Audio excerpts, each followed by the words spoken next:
commencer par l'appel. Donc Madame Joëlle Mizrahi qui a donné procuration à Madame Martine Schex. Monsieur Patrick Sabatier. Madame Marie-Christine Cianarella. Monsieur Frédéric Plat Gavaudan. Madame Isabelle Lévy-Fanucci. Monsieur Patrick Minéo. Madame André Collin. Monsieur Jean Tomaselli. Madame Martine Schex. Monsieur Serge Bénica. Monsieur Christian Lartaud. Madame Marie-France Rosti, qui a donné procuration à Isabelle Lévy-Fanucci. Très bien. Monsieur Henri Carvin. Monsieur Lionel Decubert. Ah, il est peut-être absent, Lionel, ou il va arriver dans quelques instants. Madame Jacqueline Fabre. Monsieur Bernard Croze. Alors, Madame Marie-Claude Allary.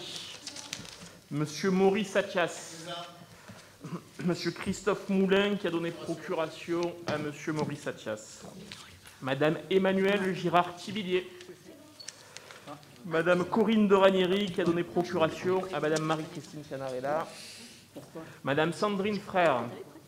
Monsieur Laurent Castillo. Madame Stéphanie Gricot de Coningue. Madame Émilie Partouche. Monsieur Anthony Paget, qui a donné procuration à Madame Marie-Claude Allary.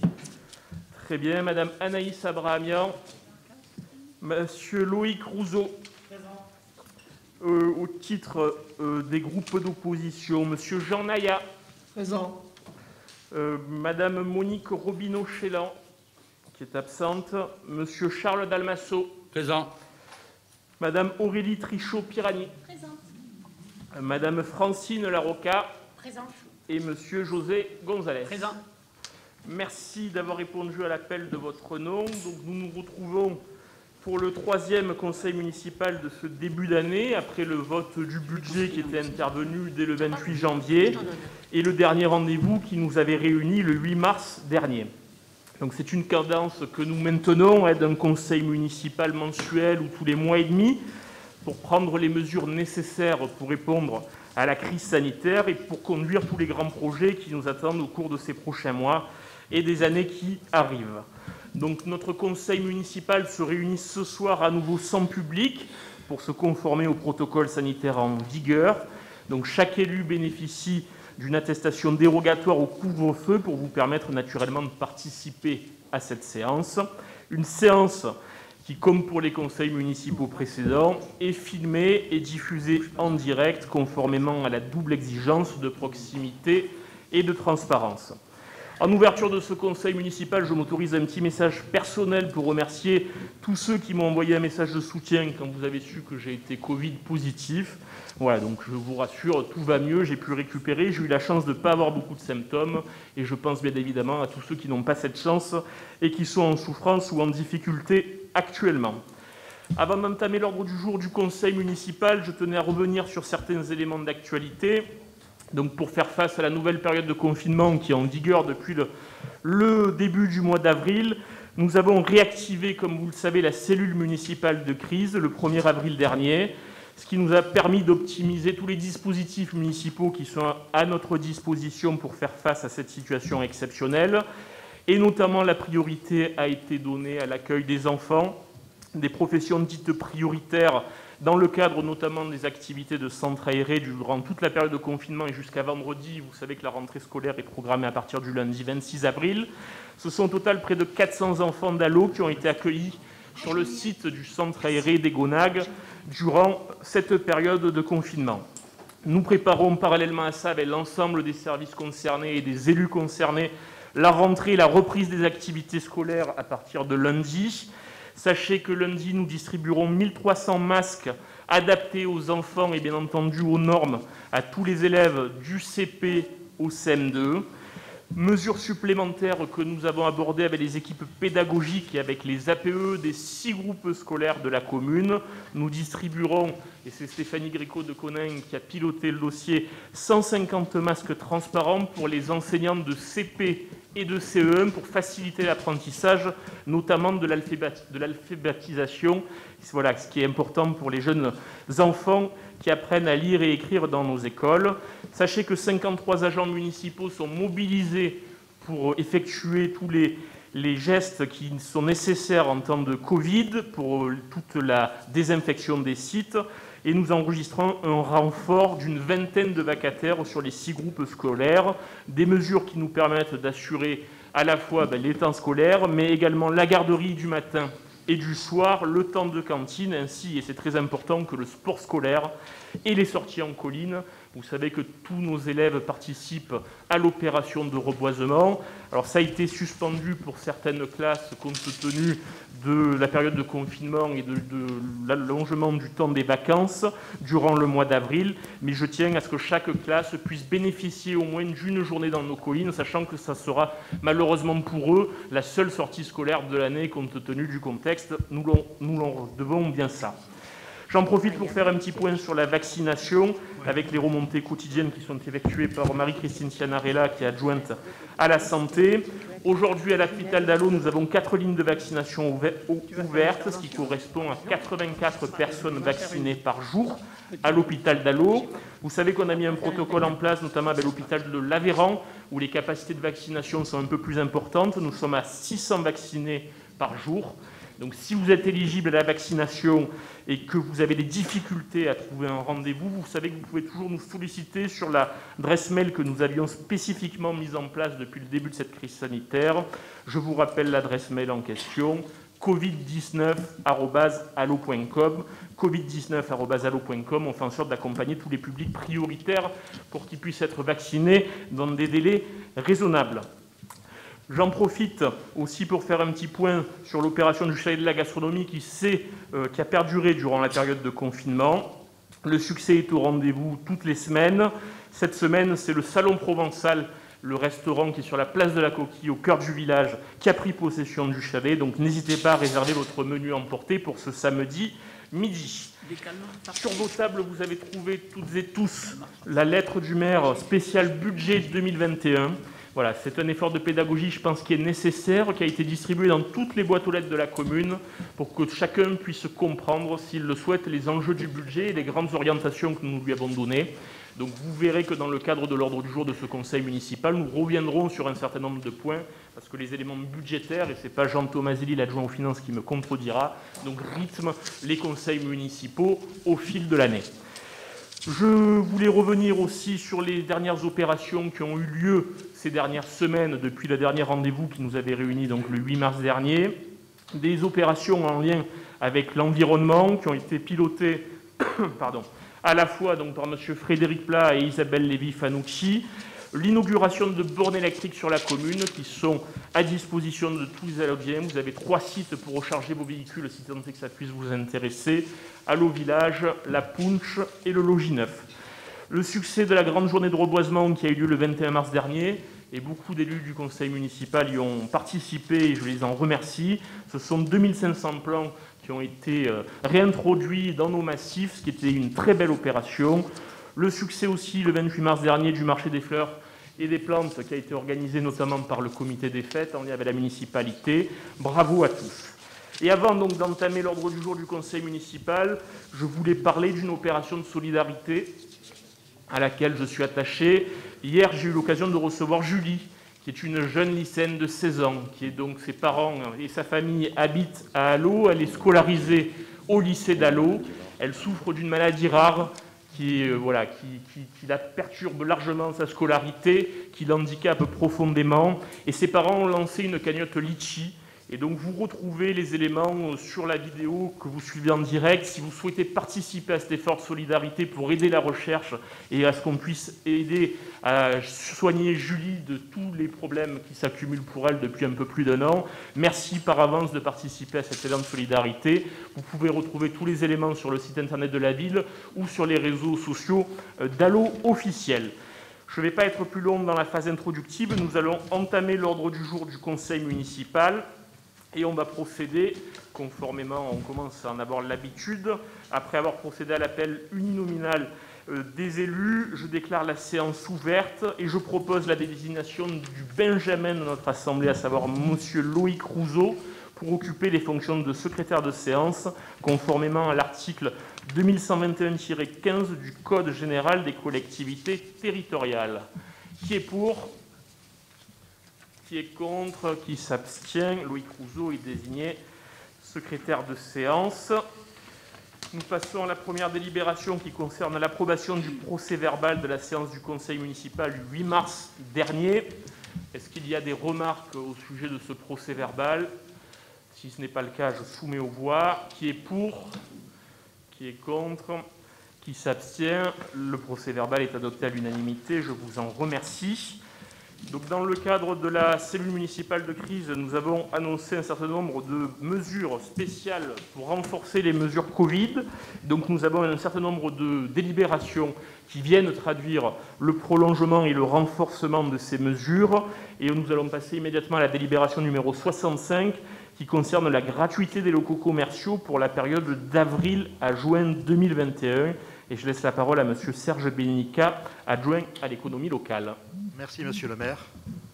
Mesdames et messieurs les élus, je présente le rapport. Afin de soutenir une nouvelle fois nos commerçants durement touchés par la crise sanitaire et notamment par le troisième confinement, les obligeant à fermer leur commerce, il est proposé de ne pas recouvrir au loyer des commerces que la commune loue ou sous-loue pour une période d'avril à juin 2021.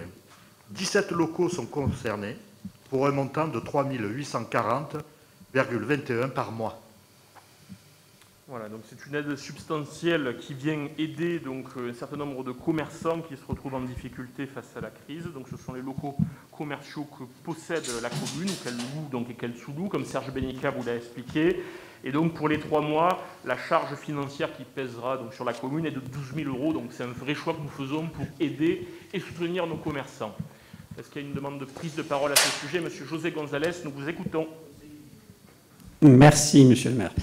Mesdames, Messieurs, chers collègues, Monsieur le maire, nous ne vous avons pas envoyé un message de prompt rétablissement, mais le cœur y est, et soyez assurés que nous sommes très heureux que vous ayez pu vaincre ce virus guerrier. Voilà, en ce qui concerne la santé.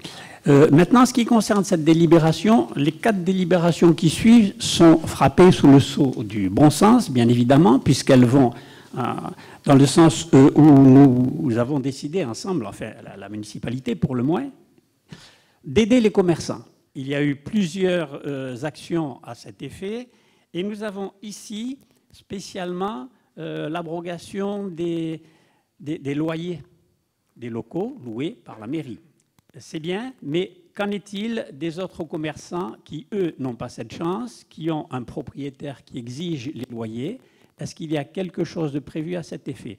Nous avions proposé, nous, je crois, de fournir un chèque spécial à chaque foyer fiscal pour qu'il puisse faire ses emplettes, ses achats dans les commerces de la commune. C'était peut-être un petit peu difficile à mettre en place. Voilà.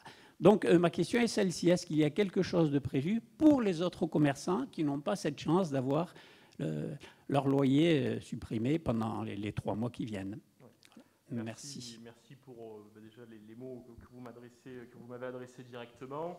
Sur le fond donc, de votre intervention concernant cette délibération, cette aide que nous prenons à l'attention des commerçants qui louent ou qui sous-louent des locaux directement à la commune, c'est une aide qui vient s'ajouter à tous les dispositifs qui peuvent exister par ailleurs. Donc vous savez qu'il y a des aides de l'État principalement, il y a aussi des dispositifs qui sont mis en place au niveau régional et départemental.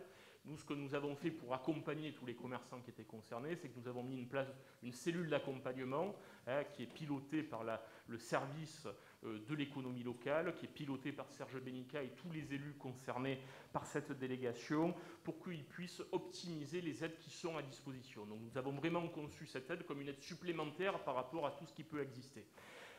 Et au-delà de ça, il y avait aussi une aide métropolitaine qu'on avait mis à disposition de tous les commerces de la commune sans aucune distinction, parce que nous, on ne peut pas, bien entendu, rentrer en ligne de compte quand ça fait l'objet de bail de droit privé.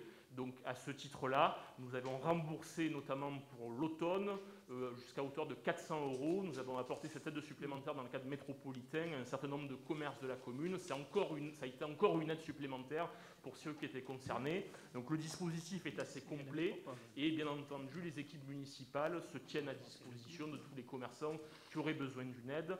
On en reviendra aussi dans le cadre de ce conseil municipal. Demain, nous signerons un contrat d'accompagnement municipal. Vous savez, on l'avait examiné lors du dernier rendez-vous qui nous avait réunis ici même le 8 mars dernier, avec la Chambre de commerce et d'industrie, à M. Jean-Luc Chauvin, qui est le président de la CCI, qui se déplace, avec qui on fera une tournée à la fois dans le village et à la Punch, pour justement venir aider et soutenir tous les commerçants, les artisans, les TPE, PME, qui en ont besoin dans cette période de crise, ainsi que les entrepreneurs, bien naturellement. Voilà pour être complet sur ce sujet et sur l'aide que nous pouvons apporter au tissu économique local. S'il n'y a pas d'autres demandes d'intervention, je vous propose de soumettre cette délibération à vos votes. Qui est pour? Qui est contre? Qui s'abstient? La délibération est adoptée à l'unanimité. Je vous en remercie. Je passe la parole immédiatement à nouveau à M. Serge Bénica, adjoint à l'économie locale, concernant la gratuité des redevances relatives à l'occupation du domaine public. Merci, Monsieur le maire. Alors, je vous rappelle, lors du conseil municipal du mois de janvier dernier, la municipalité avait relancé redevances d'occupation du domaine public pour le mois de janvier et février 2021. Afin de soutenir les activités commerciales touchées par la crise sanitaire, il est proposé de renouveler cette gratuité pour le mois de mars à juin 2021. Je vous remercie. Merci Serge Bénica pour cette présentation. Là, la charge financière donc, représente à peu près 4 000 € pour notre collectivité. Est-ce qu'il y a une demande de prise d'intervention sur le sujet? Non. Pas de demande d'intervention, donc je soumets directement à vos votes cette délibération. Qui est pour? Qui est contre? Qui s'abstient? La délibération est adoptée à l'unanimité. Je vous en remercie. Nous passons à la délibération suivante, la 67, qui concerne l'exonération pour les associations des redevances d'occupation ou loyer des équipements sportifs et des salles appartenant à la commune pour le premier semestre de l'année en cours. Et je laisse la parole à Mme Émilie Partouche, élue déléguée au sport, pour nous en faire la présentation. Merci, Monsieur le maire. Bonsoir à tous. Donc, compte tenu effectivement de la situation sanitaire qui a bouleversé aussi l'activité des associations sportives, il est proposé de renoncer au recouvrement des redevances et loyers afférents à l'occupation des équipements sportifs et des salles pour les mois de janvier à juin 2021. Merci pour cette présentation. Alors ça, c'est une nouveauté. Les dispositifs précédents, on les a reconduits par rapport à ce qu'on avait mis en place sur la période de confinement du mois de novembre. Donc là, c'est effectivement à la demande d'Émilie Partouche pour aider les associations sportives à supporter la période et la perturbation des activités qui sont les leurs. Donc ça représente une charge financière d'à peu près 2 500 € pour la commune. Est-ce qu'il y a une demande d'intervention sur le sujet? Si ce n'est pas le cas, je soumets à vos votes cette délibération. Qui est pour? Qui est contre? Qui s'abstient? La délibération est adoptée à l'unanimité. Je vous en remercie. Nous passons à la délibération numéro 68 qui concerne le remboursement des prestations et activités communales. Je laisse la parole à M. Jean Tomaselli, adjoint aux finances. Monsieur le maire, donc en raison de la crise sanitaire, de nombreuses activités faisant l'objet d'un tarif municipal ont été annulées.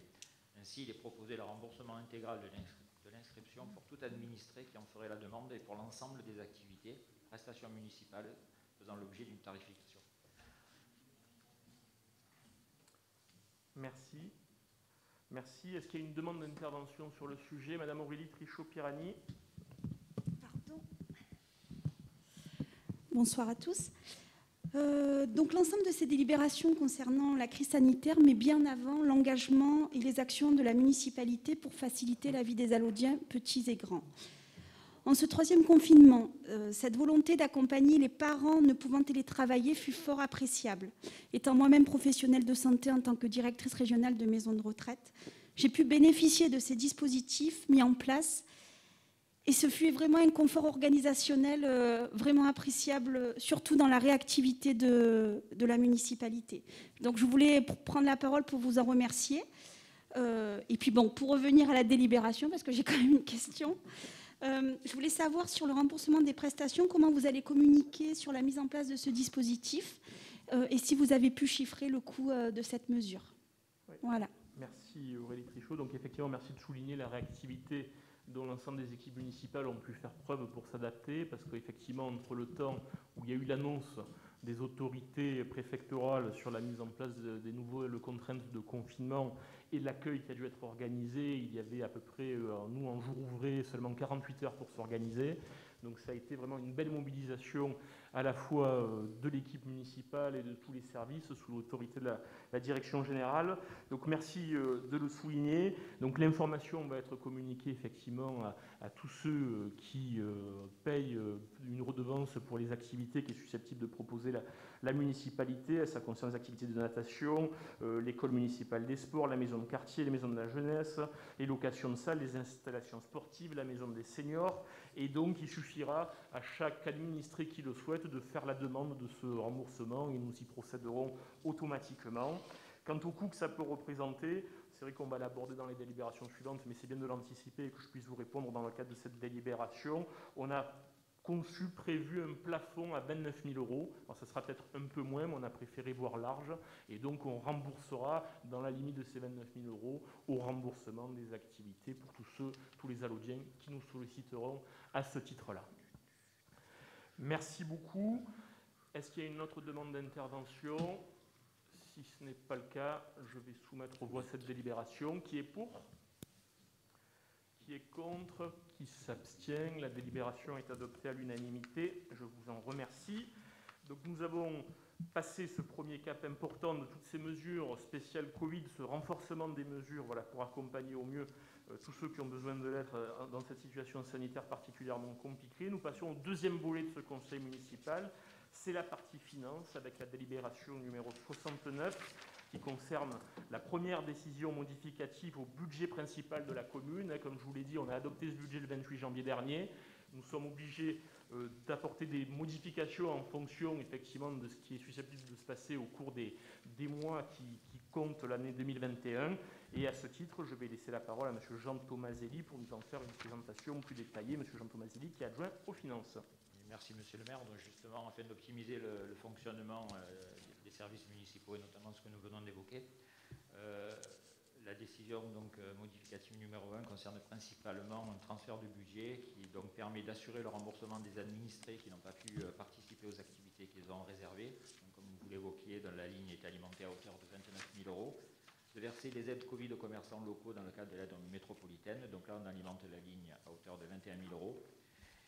Et c'est donc le cumul des 50 000 €, c'est une réduction sur la ligne des fêtes et cérémonies, puisque vu du contexte sanitaire, on n'a pas pu, je dirais, développer cette ligne comme on aurait dû le faire. Voilà. Merci pour cette présentation. Est-ce qu'il y a une demande d'intervention à ce sujet? S'il n'y a pas de demande d'intervention, voilà, je vous rappelle que le budget se vote par chapitre. Donc j'invite, vous avez donc tous le tableau sur vos tables. Il faut vraiment penser à cocher votre vote ligne par ligne. Donc comme on vous l'a dit, c'est la décision modificative numéro 1. Il y en aura a priori au moins 2 autres. La première interviendra au mois de juillet et ça sera donc dans le cadre du budget supplémentaire. Et enfin, la dernière interviendra naturellement au mois de décembre pour les ultimes modifications de clôture. Je vous laisse quelques instants pour procéder au vote ligne par ligne.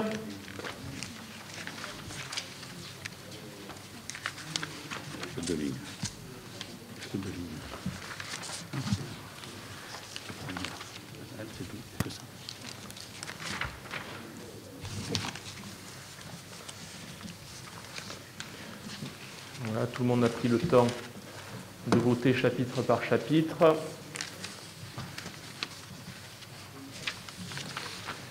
Ouais, c'est fait. Donc je soumets la délibération dans son ensemble à vos votes. Qui est pour? Qui est contre? Qui s'abstient? C'est noté, la délibération est adoptée. Nous pouvons passer, si tout le monde a eu le temps de procéder au vote, à la délibération suivante, la numéro 70, qui concerne l'approbation du compte de gestion 2020 relatif donc, sur le budget principal. Monsieur Jean Tomaselli, adjoint aux finances, je vous passe à nouveau la parole. Le compte de gestion est dressé par le trésorier. Il regroupe l'ensemble des dépenses, recettes, titres et mandats de l'année, assortis des états de développement de compte tiers, des restes à recouvrer et des restes à payer. Donc c'est une image fidèle de ce qu'on verra dans la délibération suivante, qui sont les détails des comptes administratifs. Effectivement, le point le plus important, ce sera la présentation et le vote concernant le compte administratif. Est-ce que sur le compte de gestion, il y a une demande de prise de parole?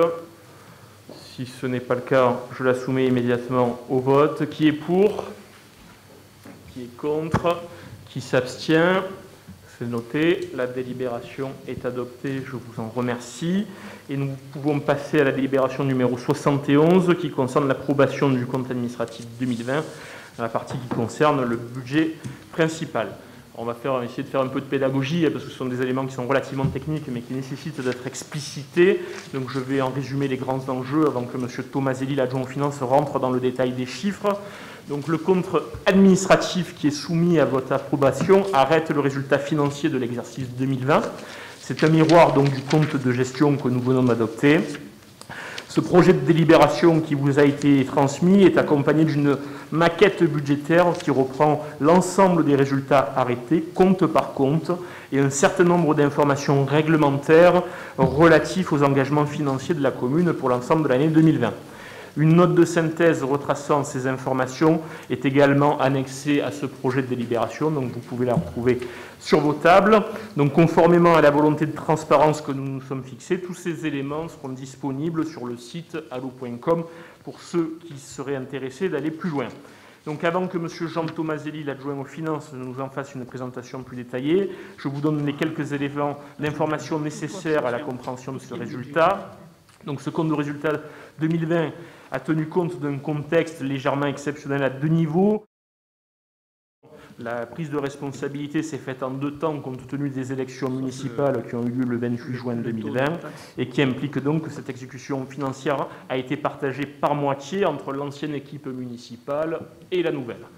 Le deuxième motif et d'exception, c'est bien entendu la crise sanitaire Covid-19 avec les périodes de confinement qui se sont succédées et la fermeture de nombreux services et des mesures sanitaires exceptionnelles qui expliquent donc certaines variations que nous allons trouver dans ce compte administratif.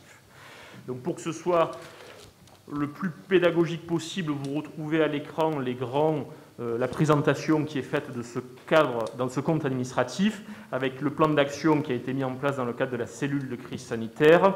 Donc je vous rappelle qu'un certain nombre de mesures ont été décidées, ce qui a eu un impact sur le budget communal, naturellement.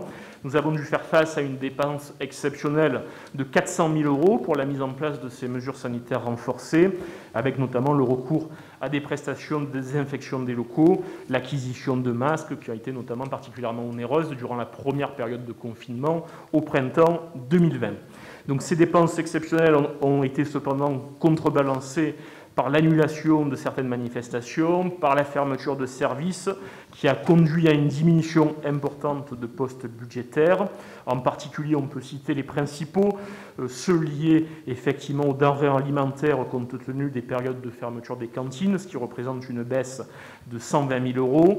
Les questions de transport scolaire pour les mêmes raisons qui expliquent une baisse de 75 000 €. Et enfin, les crédits consacrés aux cérémonies, une baisse qui représente 237 000 € pour l'année 2020.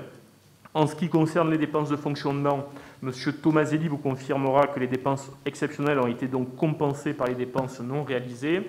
En revanche, au titre des recettes, vous constaterez que les produits des services ont fortement été impactés par la crise avec la fermeture et l'annulation de certaines activités. Donc, ces produits et services sont passés de 1 867 000 € en 2019 à 1 212 000 € en 2020, ce qui représente une perte sèche pour la commune non négligeable de 655 000 €, donc 35% de diminution dont nous devons tenir compte. Cette perte s'explique d'une part par les mesures de soutien mises en place pour les commerces, les associations comme celles que nous venons de voter, et je viens de rappeler, mais pour une majeure partie, cette perte est la conséquence de la fermeture de certains services qui a donc engendré l'absence de rentrée d'argent dans les caisses communales. Au titre de la cantine, cela représente 255 000 € de pertes. Pour les crèches, 72 000 €. Pour la piscine municipale, 70 000 €. Pour les maisons de quartier, 125 000 €. Pour les billetteries liées au spectacle et à la culture, 42 000 €. Et pour le centre aéré, 33 000 €. Sur les capacités d'autofinancement, cette perte sèche de recettes conduit à une dégradation du résultat 2020 par rapport à 2019. La capacité d'autofinancement, qui représente l'excédent des recettes de fonctionnement par rapport aux dépenses et qui sert à autofinancer nos dépenses d'investissement, passe ainsi de 2,4 millions d'euros à 1,8 million d'euros. Vous retrouvez donc ces chiffres dans le schéma qui vous est présenté, le graphique. Cette situation donc serait préoccupante si elle s'expliquait par des éléments structurels, mais vous aurez compris qu'elle s'explique surtout par les pertes exceptionnelles de recettes liées à la crise sanitaire. Pour 2021, ce manque à gagner devrait s'atténuer, compte tenu notamment du maintien de l'ouverture des écoles et des crèches jusqu'à aujourd'hui, nonobstant cette semaine de vacances supplémentaires du mois d'avril. En globalité, si l'on tient compte du résultat de clôture des années antérieures et des restes à réaliser en investissement, ce résultat de clôture 2020 s'élève donc à environ 2 940 000 €. Donc vous aurez à voter dans la délibération suivante l'affectation de ce résultat qui sera repris dans le budget de 2021 à l'occasion donc du budget supplémentaire auquel je faisais référence tout à l'heure et que nous voterons au début du mois de juillet. Voilà, je ne vais pas aller plus loin. Je vais laisser M. Jean Tomaselli, adjoint délégué aux finances, rentrer dans un degré de détail supplémentaire. Impressionnant. Voilà. Merci, monsieur le maire. Donc, en effet, le résultat de l'exercice 2020 a été fortement impacté par la crise sanitaire. Comme vous l'avez expliqué, monsieur le maire, les dépenses de gestion sont restées stables, passant de 22 408 000 € en 2019 à 22 376 000 € en 2020. Vous pouvez voir sur le slide qui s'affiche. Parmi ces dépenses, les crédits dévolus au service ont diminué d'environ 276 000 €, donc moins 0,28%, avec donc de gros bouleversements sur certaines natures de dépenses compte tenu de la crise sanitaire, sur lesquelles je ne reviens pas.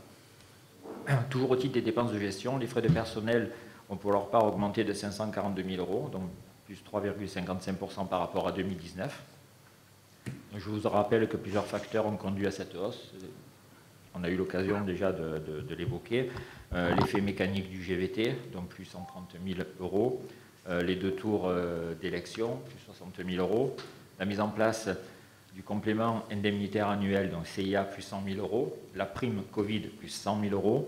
Et la hausse de la valeur faciale des titres restaurants grâce à une prise en charge supérieure de la part patronale par la mairie, donc là aussi 100 000 €. Entre 2019 et 2020, la pénalité brute au titre des logements sociaux manquants, dite donc pénalité SRU, a une nouvelle fois augmenté de plus de 25 000 €, 4,9%, même si la commune a pu déduire les subventions accordées aux bailleurs sociaux en 2018.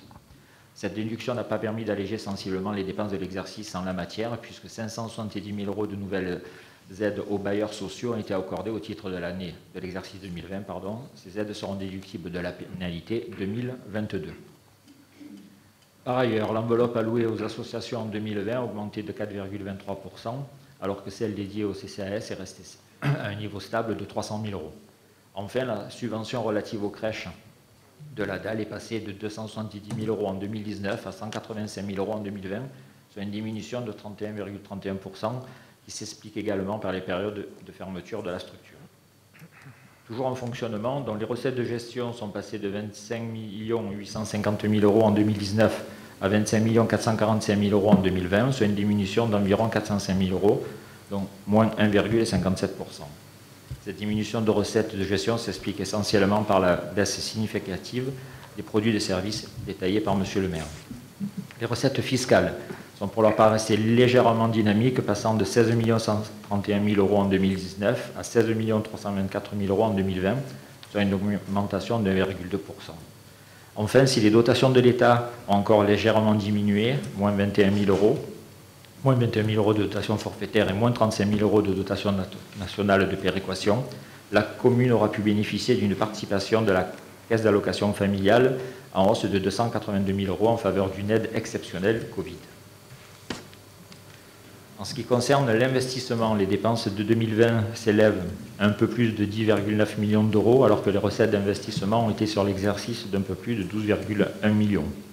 La section présente donc sur l'exercice un solde excédentaire de 1,189 796 000, mais qui devient déficitaire de 604 553 euros dès que l'on prend en compte les restes à réaliser, qui présentent une balance négative de 1 437 461.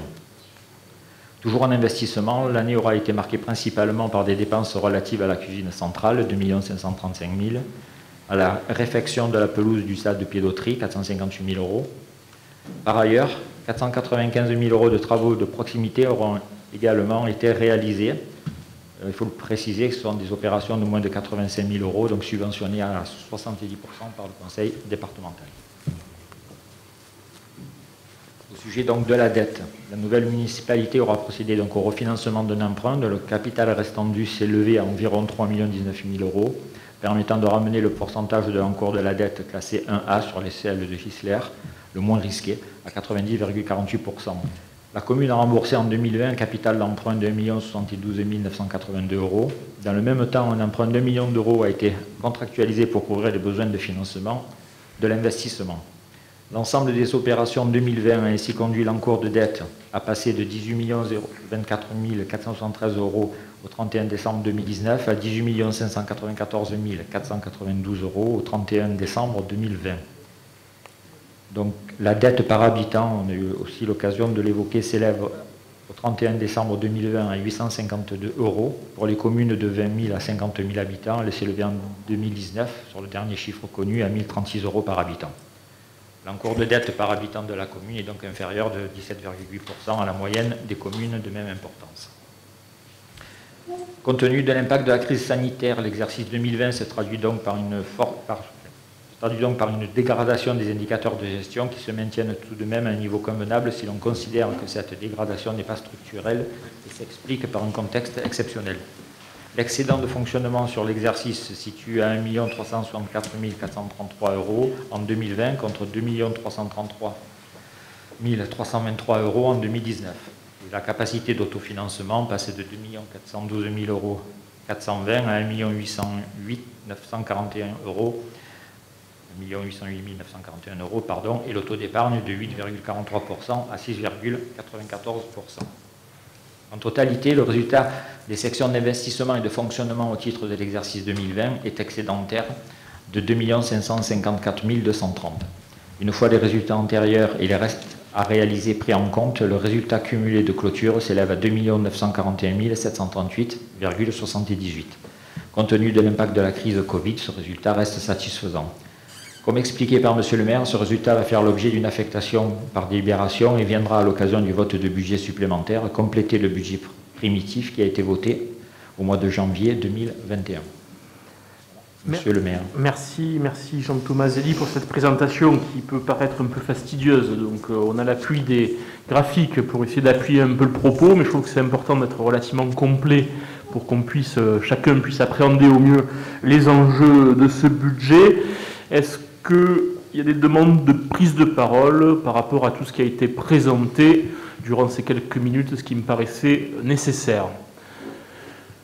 Pas de demande de prise de parole. Alors là, le compte administratif, c'est un peu particulier, parce que comme je suis le maire et que j'ai pouvoir de signer ces comptes, il ne faut pas que je prenne part au vote. Donc je vais me retirer quelques instants, le temps que vous puissiez procéder à ce vote, et je désigne Jean-Thomas Zélie pour me remplacer, pour faire procéder au vote durant les quelques instants où je dois m'absenter. Donc ce sera le cas pour le budget principal de ce compte administratif, ainsi que pour le budget annexe qui viendra 3 délibérations plus tard. Je me retire. Jean, je t'invite à prendre ma place pour faire procéder au vote de cette délibération.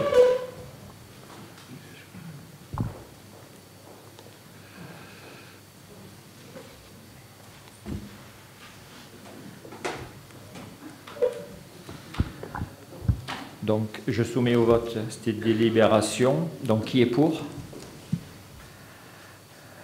Qui est contre? Qui s'abstient? Cette délibération est votée. Et non, c'est 2 abstentions.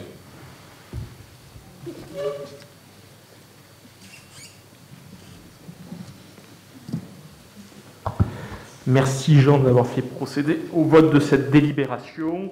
Nous pouvons passer à la délibération suivante, si vous le voulez bien, à savoir la 72 concernant l'exercice 2020 et l'affectation du résultat du budget principal. Et je te laisse à nouveau la parole, Jean Tomaselli, adjoint aux finances. Alors, le résultat de clôture constaté seront intégrés au budget de la collectivité dans les lignes adaptées lors du budget supplémentaire. Alors, on a vu que la section fonctionnement a dégagé en 2020 un excédent de 3 546 292, avec donc la section d'investissement, on a vu qu'elle a fait apparaître un déficit de 604 553. Donc le résultat sera reporté, est affecté en fonctionnement et sera reporté pour l'exercice prochain de 2 941 738. Merci pour ces éléments complémentaires. Est-ce qu'il y a des demandes de prise de parole? Si ce n'est pas le cas, je soumets à voix cette délibération. Qui est pour? Qui est contre? Qui s'abstient? C'est noté, elle est adoptée. Je vous en remercie. Nous passons à la délibération 73, qui est donc un peu la même opération, mais non pas pour le budget principal, mais pour le budget annexe du service extérieur des cimetières. Nous avons 3 délibérations afférentes à cette problématique. Donc juste pour vous en rappeler, pour que chacun puisse en comprendre les enjeux, je vous rappelle que le budget annexe du service extérieur des cimetières donc, retrace l'intégralité des dépenses et des recettes de la gestion des caveaux, à la fois à l'achat et à la vente, réalisées par la collectivité. Ces opérations sont de droit dans le champ de la TVA et une comptabilité de stock est obligatoire. Son fonctionnement a pour vocation de déterminer le prix de vente des caveaux et de suivre la disponibilité du stock pour les administrés. Il n'y a pas eu de mouvement budgétaire au titre de ce budget pour l'exercice 2021, mais donc nous sommes obligés quand même de procéder aux 3 délibérations suivantes. Donc, Jean Tomaselli, est-ce que vous avez des éléments à rajouter sur cette délibération? Si ce n'est pas le cas, et s'il n'y a pas de demande de prise de parole, je la soumets au vote. Qui est pour? Qui est contre? Qui s'abstient? La délibération est adoptée. Pardon. Nous passons à la délibération numéro 74, qui est donc l'approbation du compte administratif 2020 pour le budget annexe du service extérieur des cimetières. Est-ce qu'il y a des demandes de prise de parole sur le sujet? Si ce n'est pas le cas, je vais être obligé, donc, comme je vous l'ai expliqué, de me retirer, comme je l'ai fait pour le budget principal, le temps que vous procédiez au vote de ce compte administratif pour le budget annexe. Et je désigne à nouveau Jean Tomaselli pour faire procéder au vote. Je me retire quelques instants.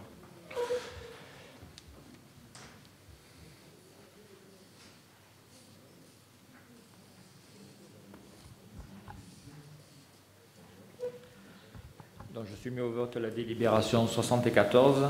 Qui est pour? Qui est contre? Qui s'abstient? La délibération est votée. Merci.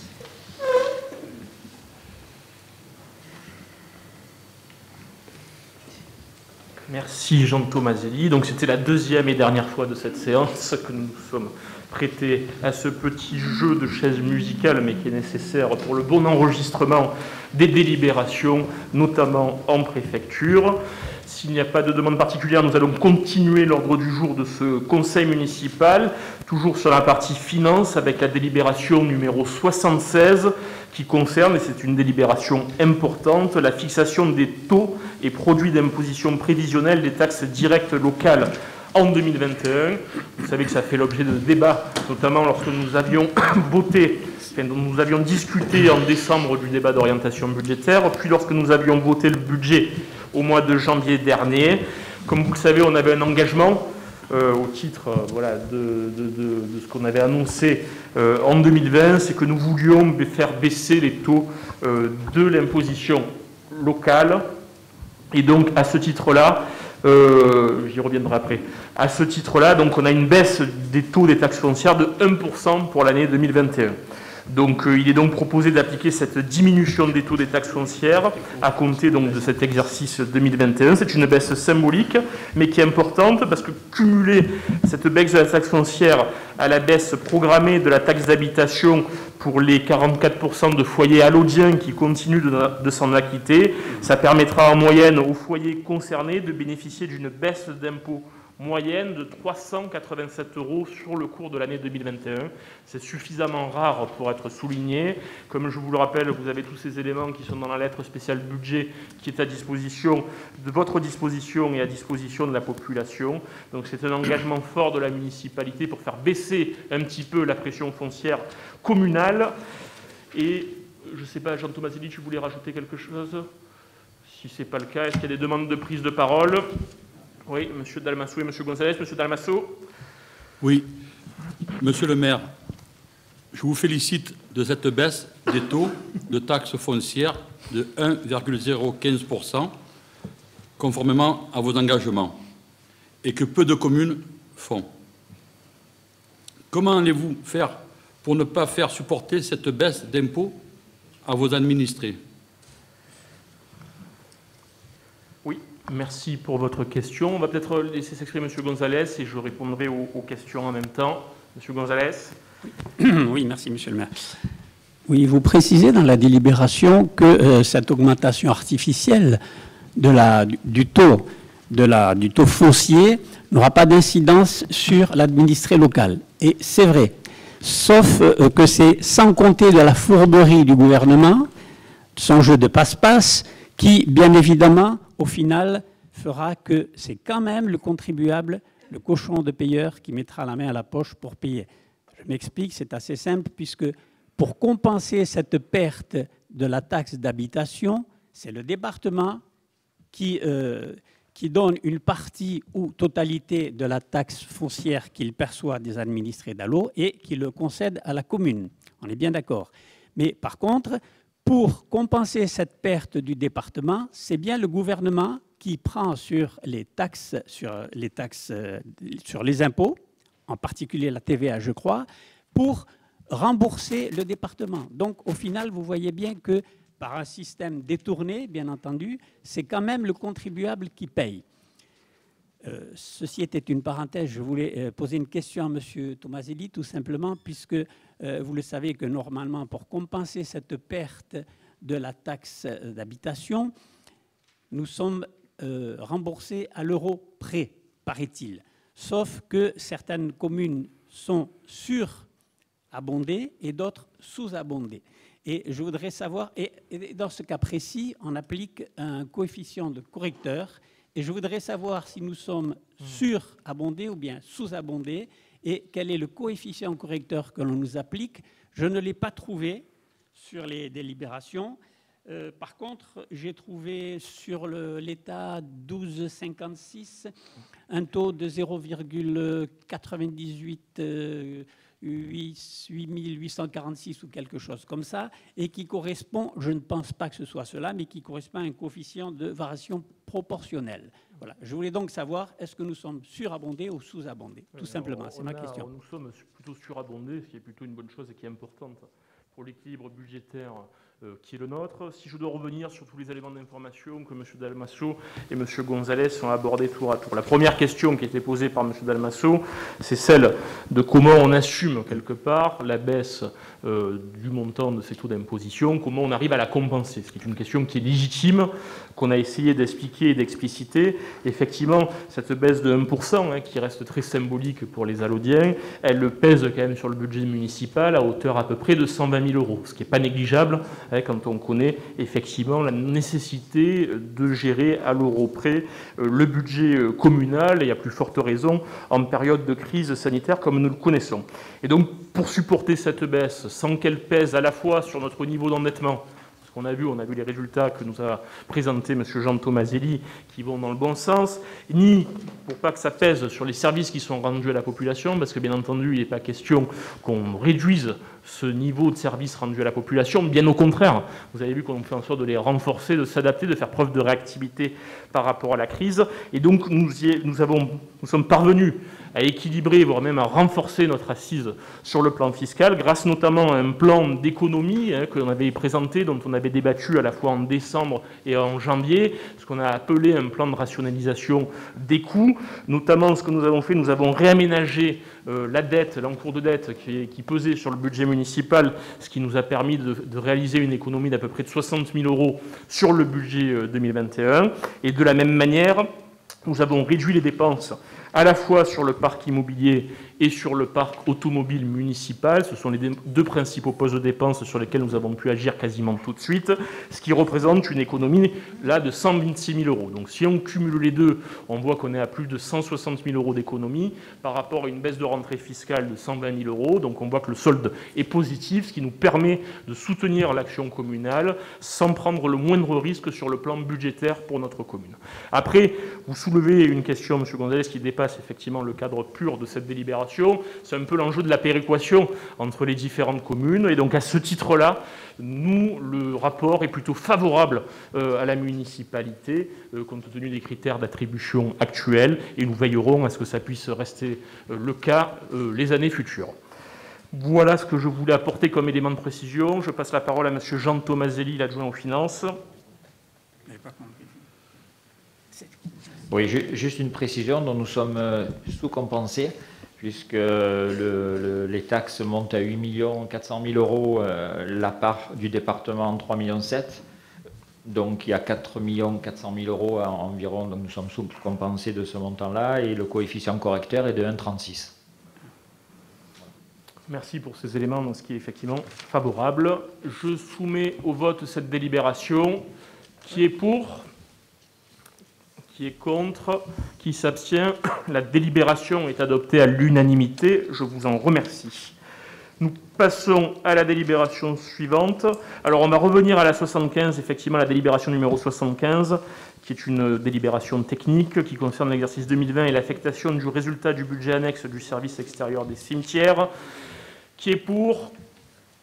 Qui est contre? Qui s'abstient?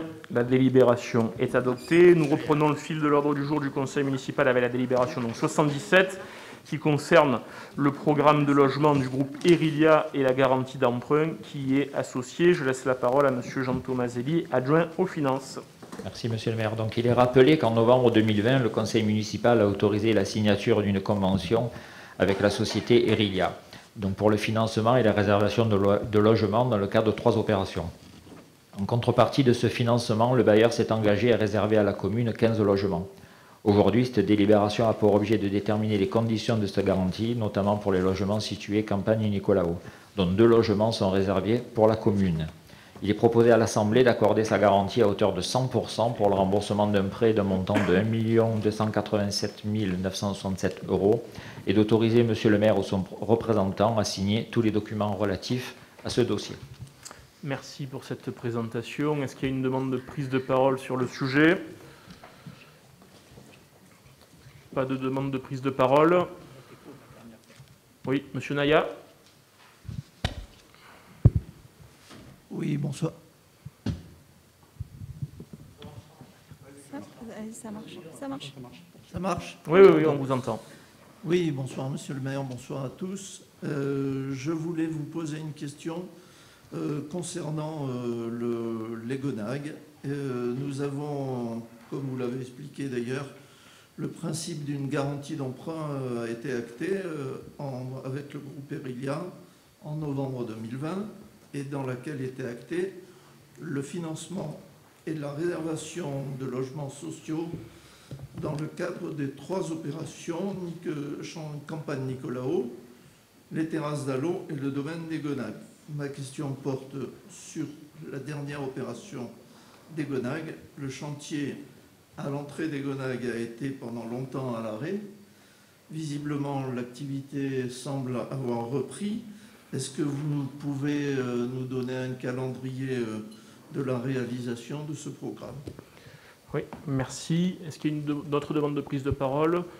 Si ce n'est pas le cas, donc je vais répondre à M. Naya. Donc effectivement, on l'avait évoqué précédemment, les travaux à l'entrée des Gonagues avaient été arrêtés à cause du défaut d'une entreprise qui n'était plus en capacité de réaliser les travaux, et ce pourquoi elle s'était engagée.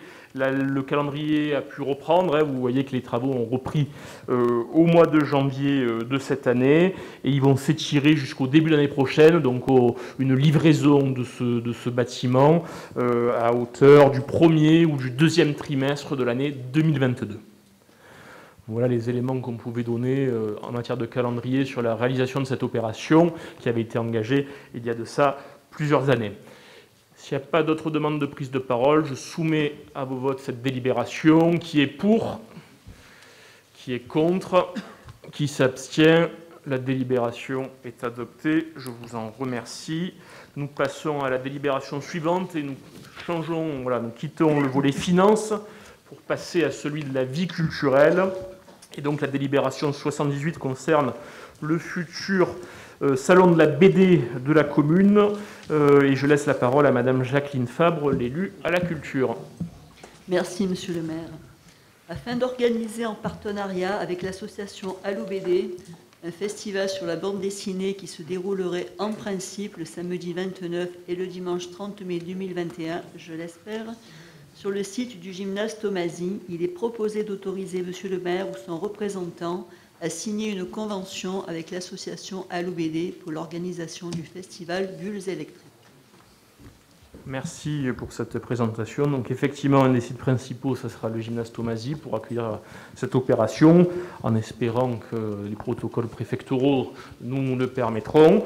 Il y aura un deuxième site qui aura lieu certainement en extérieur, de manière justement à se prémunir de tout risque. Est-ce qu'il y a des demandes à ce sujet, des demandes de prise de parole? Peut-être préciser, Jacqueline, il y a quelques signatures de la BD qui seront présentes dans le cadre de cette opération. Oui, alors normalement, donc on a comme d'habitude beaucoup de dessinateurs, notamment les dessinateurs des BD Pagnol, Stoffel, Scotto, Maurice, etc. Mais cette année, on aura 3 artistes invités exceptionnels, donc qui seront donc des auteurs, pas de bande dessinée, mais des auteurs des écrivains ou de livres. Donc on aura Nicolas Pagnol, bien sûr, qui sera présent. On aura Ziz, l'humoriste, qui vient d'écrire un livre qui est un peu autobiographique, qui s'appelle De A à Ziz. Et puis on aura René Frény, qui est un auteur local aussi assez connu, qui intervient beaucoup, notamment dans les prisons, et qui fait tout un travail autour de la littérature auprès des détenus. Voilà. Très bien. Merci. Pas de demande de prise de parole. Je vais soumettre cette délibération à vos votes. Qui est pour? Qui est contre? Qui s'abstient? La délibération est adoptée à l'unanimité. Je vous en remercie. Nous poursuivons sur la vie culturelle avec la délibération 79 et l'aide exceptionnelle que nous pouvons demander à travers une subvention pour les bibliothèques. Madame Jacqueline Fabre, élue à la culture. Oui, merci, Monsieur le maire. Afin de faire face aux difficultés que rencontre actuellement le secteur du livre dans son ensemble, le Centre national du livre propose d'apporter son soutien aux collectivités du territoire dans le cadre du dispositif de l'aide exceptionnelle aux bibliothèques pour l'achat de livres. Il est proposé d'approuver le projet de soutien aux librairies indépendantes et au secteur du livre en général en renforçant le fonds disponible de la bibliothèque municipale. Pour ce faire, il est également proposé à l'Assemblée délibérante de solliciter une aide financière de 5 875 € auprès du Centre national du livre. Merci pour cette présentation. Est-ce qu'il y a une demande de prise de parole sur le sujet? Donc je vais soumettre aux voix cette délibération. Qui est pour? Qui est contre? Qui s'abstient? Elle est adoptée à l'unanimité. Je vous en remercie. Nous passons à la délibération numéro 80 qui concerne la signature d'une convention avec le lycée d'Allo concernant un partenariat avec la bibliothèque municipale. Je laisse la parole à Stéphanie Gréco de Coningue, l'élue à l'éducation. Oui, merci Monsieur le maire. Alors, cette délibération abroge la délibération 2020-143 qui a été votée le 17 décembre 2020. Donc, cette signature d'une convention entre le lycée et la bibliothèque de notre commune a pour but de développer ou de redévelopper la passion de la lecture chez nos adolescents. Par cette convention, plusieurs actions seront menées au-delà du prêt de livres, l'idée étant de faire des rencontres d'auteurs ou encore des conférences. Donc, il est proposé d'autoriser Monsieur le maire ou son représentant à signer la présente convention. Donc, je précise que la petite différence qu'il y avait avec la convention qui a été votée au mois de décembre, en fait, nous l'avons réécrite pour stipuler plus précisément les conditions de prêt entre l'établissement et la bibliothèque. Voilà, merci pour ces précisions. S'il n'y a pas de demande d'intervention, je vais soumettre au vote cette délibération. Qui est pour ? Qui est contre? Qui s'abstient? La délibération est adoptée à l'unanimité. Je vous en remercie.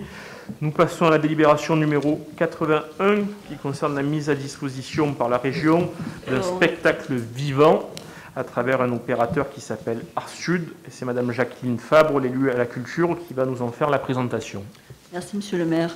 La région Sud a confié à Art Sud l'organisation de la tournée Mosaïque, permettant au public de bénéficier d'un accès gratuit à 9 spectacles dans 24 communes de la région.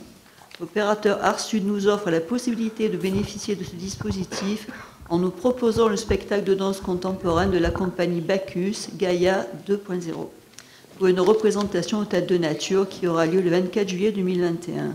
Ainsi, il est proposé d'autoriser Monsieur le maire ou son représentant à signer la convention de mise à disposition permettant la réalisation de ce projet.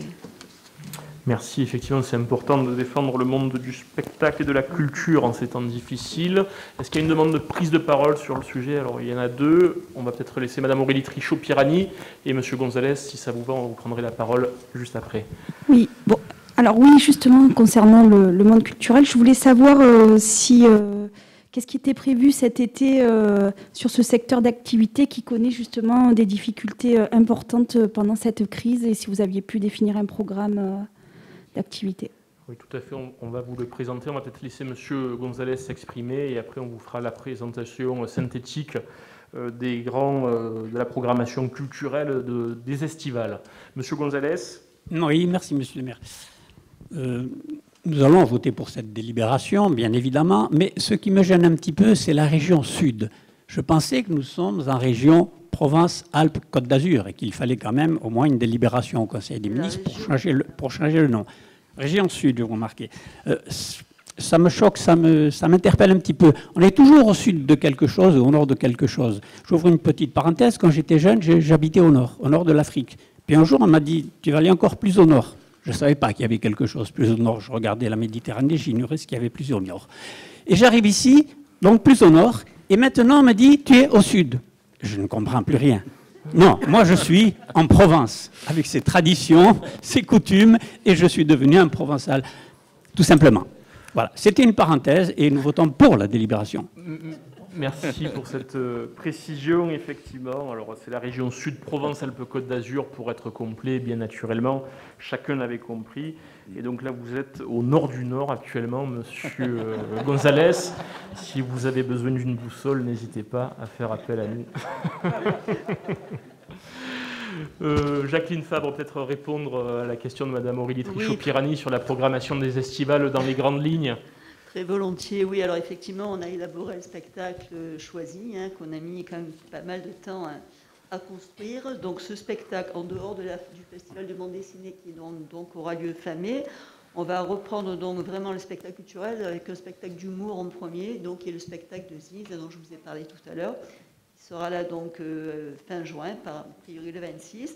Ensuite, on va continuer avec vraiment les estivales à proprement parler, avec un spectacle de théâtre de la compagnie dans la Cour des Grands, qui sont les représentants des randonnées théâtrales dans les collines. De cette année, ce sera Naïs Apichouri, qui sera là donc au tout début du mois de juillet avec une pièce qui s'appelle Fabien, qui n'est pas très connue, de Marcel Pagnol. Ensuite, on aura le spectacle de jazz des 5 continents avec le groupe Electro Deluxe. Là, je vais être un peu rapide. On va recevoir ensuite de la danse avec la compagnie Art for Gaïa, qui est en résidence actuellement sur la commune, qui travaille chez nous depuis pas mal de mois. On aura un deuxième spectacle, un deuxième concert de rock avec Osiris. Après, on va recevoir nos spectacles de théâtre, ce sera du Fédo. On va recevoir aussi de la musique classique à la Bastille de Fontvieille. On va recevoir du théâtre de la Commedia dell'arte avec la compagnie Prisma Teatro. Cette fameuse soirée mosaïque qui sera donc un spectacle gratuit pour les Alaudiens. Et puis, je sais pas si j'oublie quelque chose. Le principal, Jacqueline, le concert phare de l'été. Oui, bien sûr, oui, c'est il est temps de révéler cette date. Oui, c'est vrai que j'étais vraiment branchée sur la partie. Et puis, oui, effectivement, un spectacle très important qui doit avoir lieu donc le 6 juillet, qui sera le spectacle des années 80. Il va donc rassembler tout un plateau exceptionnel avec Guillaume, Jean-Luc Lahaye, Dave, Jean Schultes, Caroline Loeb, Pauline Esther, tenue de soirée, Lorca, etc. Donc ça sera effectivement le spectacle phare de la... Voilà. Donc merci pour votre question, merci pour ces éléments de précision, Jacqueline. Effectivement, très important. On a fait le choix de renforcer un petit peu la programmation estivale pour soutenir le monde de la culture. Je pense qu'aussi il y a beaucoup d'Alaudiens qui auront besoin de se changer un peu les idées après une période difficile, en espérant que d'ici là, ça aille encore un peu mieux. Il faut se le souhaiter collectivement. Donc l'idée qui a guidé un peu cette programmation, c'est l'éclectisme et que chacun puisse retrouver dans les spectacles. Donc il y aura à la fois des représentations théâtrales, des spectacles d'humour, des spectacles populaires, d'autres plus axés sur de la musique classique. Voilà, l'idée c'est que chacun puisse y retrouver en fonction de ses goûts, de ses centres d'intérêt, que du plus jeune âge jusqu'à un public un peu plus âgé, on puisse prendre plaisir à participer. Donc voilà, c'est un choix ambitieux que nous avons fait. La plupart de ces spectacles auront lieu au Théâtre de Nature, ce qui nous permettra, j'espère, d'avoir une jauge de public relativement élevée pour profiter de ces moments festifs durant la période qui ira du 21 juin à date du début de l'été avec la fête de la musique, bien entendu, et jusqu'à la fin du mois de juillet. Voilà. Et après, il y aura une programmation aussi en août, avec le cinéma de plein air qui reprendra à la fin du mois d'août. On aura l'occasion d'en reparler. On a aussi, j'ai oublié de le préciser, une petite nouveauté, c'est une fresque historique. C'est quelque chose qui existe déjà dans la région, notamment autour d'Aubagne. C'est une compagnie qui va déambuler dans les rues, là ce sera gratuit aussi pour les Alaudiens et tous les participants, qui va déambuler dans les rues d'Alaux en nous racontant l'histoire d'Alaux au travers de divers lieux qui changera donc. Le principe, c'est un lieu de rendez-vous. Le public suit les comédiens, ils sont 7 ou 8. Ils nous racontent l'histoire d'Alaux sur les différents lieux, les places évidemment les plus populaires et puis tous les petits coins, tous les petits recoins, en nous racontant quelques petites histoires inédites que peut-être beaucoup vont pouvoir découvrir. Voilà, merci. Voilà. Donc là, pour que chacun puisse connaître la programmation estivale et commencer à réserver ses places, on va communiquer très bientôt. Aujourd'hui, les places ne sont pas encore à la vente, mais ça sera le cas dans les prochains jours. Et nous communiquerons, nous ouvrirons dans un premier temps les places à la vente uniquement aux Alaudiens. Et après, donc, on ouvrira au grand public, sachant que la jauge au Théâtre de Nature, en fonction des contraintes sanitaires qui nous seront imposées, on sera entre 450 et 800 spectateurs. On verra la jauge qui nous est fixée, soyons un peu ambitieux. Et donc, on soumettra ce programme estival et on le fera connaître à l'ensemble de la population. Merci pour vos interventions et ces éléments de précision. S'il n'y a pas d'autres demandes de prise de parole, je vais soumettre au vote à vos voix cette délibération qui est pour... Qui est contre, qui s'abstient. La délibération est adoptée à l'unanimité. Je vous en remercie. Nous passons au volet vie associative avec la délibération numéro 82, avec la signature d'une nouvelle convention de mise à disposition gratuite de biens communaux aux associations. Monsieur Anthony Paget est en souffrance et Madame Marie-Claude Allary qui présente ce rapport. Merci, Monsieur le maire. En raison d'une restructuration des services municipaux, la liste des biens communaux susceptibles d'être mis à disposition à des associations doit être modifiée. Ainsi, il est proposé d'approuver cette nouvelle liste et d'autoriser Monsieur le maire ou son représentant à signer les conventions de mise à disposition avec les associations. L'espace Robert Olive accueillera désormais les activités des seniors. Les espaces seront réorganisés afin d'accueillir les associations. Voilà, merci pour ces éléments de présentation. Donc effectivement, donc l'espace Robert Olive, on avait eu l'occasion de l'aborder lors du dernier conseil municipal, voilà, qui accueille l'activité des seniors. Donc, Madame André Collin, ou pas d'autres demandes de prise de parole complémentaires. C'est vrai qu'on avait été assez exhaustif sur le sujet la fois lors du conseil municipal précédent. Est-ce qu'il y a des demandes de prise de parole sur le sujet? Si ce n'est pas le cas, je la soumets immédiatement à vos votes. Qui est pour? Qui est contre? Qui s'abstient? La délibération est adoptée à l'unanimité. Je vous en remercie. Nous passons à la délibération numéro 83 qui concerne la mise à disposition de locaux municipaux aux associations. Madame Émilie Partouche, élue au sport, nous fait la présentation de cette délibération.